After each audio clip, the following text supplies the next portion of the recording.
بسم اللہ الرحمن الرحیم۔ السلام علیکم، میرے آپ سبھی سلتے جو ہے کہ ایک مرتبہ درود ابراہیمی پڑھ لیجیے گا۔ بسم اللہ الرحمن الرحیم۔ اللہم صلی علی محمد وعلی آل محمد کما صلیت علی ابراہیم وعلی آل ابراہیم انک حمید مجید۔ اللہم بارک علی محمد وعلی آل محمد کما بارکت علی ابراہیم وعلی آل ابراہیم انک حمید مجید۔ بسم اللہ الرحمن الرحیم۔ بے شک وہ جنہوں نے کفر کیا اور حد سے بڑھے، اللہ ہرگز انہیں نہ بخشے گا، نہ انہیں کوئی راہ دکھائے مگر جہنم کا راستہ کہ اس میں ہمیشہ ہمیشہ رہیں گے، اور یہ اللہ کو آسان ہے۔ اے لوگو، تمہارے پاس یہ رسول صلی اللہ علیہ وسلم حق کے ساتھ تمہارے رب کی طرف سے تشریف لائے تو ایمان لاؤ اپنے بھلے کو، اور اگر تم کفر کرو تو بے شک اللہ ہی کا ہے جو کچھ آسمانوں اور زمین میں ہے، اور اللہ علم و حکمت والا ہے۔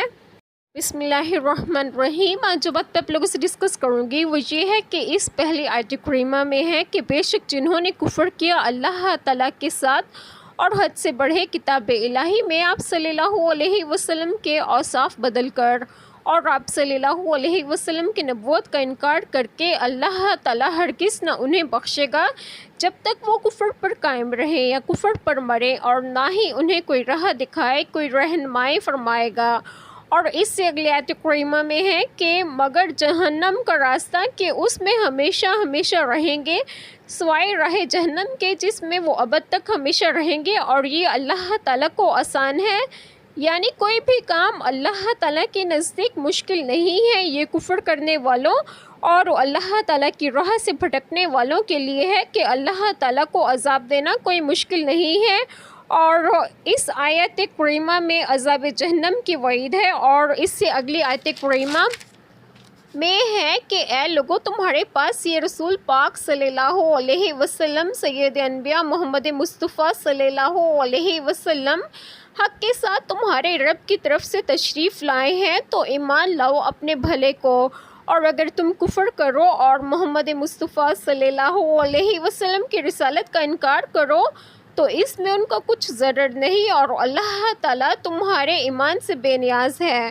تم کفر کر کے اللہ تعالیٰ کی حکومت سے فرار نہیں کر سکتے، تم چاہو یا نہ چاہو اللہ تعالیٰ کی مملکت میں ہو۔ بے شک اللہ تعالیٰ ہی کا ہے جو کچھ آسمانوں میں ہے اور جو کچھ زمین میں ہے، اور اللہ تعالیٰ علم و حکمت والا ہے۔ بے شک اللہ تعالیٰ بڑا علم رکھنے والا اور حکمت والا ہے۔ اللہ تعالیٰ ہم سب کے تمام گناہوں کو معاف فرمائے اور ہمیں صراط مستقیم کی راہ پر گامزن کریں، اور آپ سب کو آپ کے گھروں میں خوش و خرم رکھیں اور صحت و تندرستگی بھی دیں۔ آمین۔ جزاک اللہ خیر۔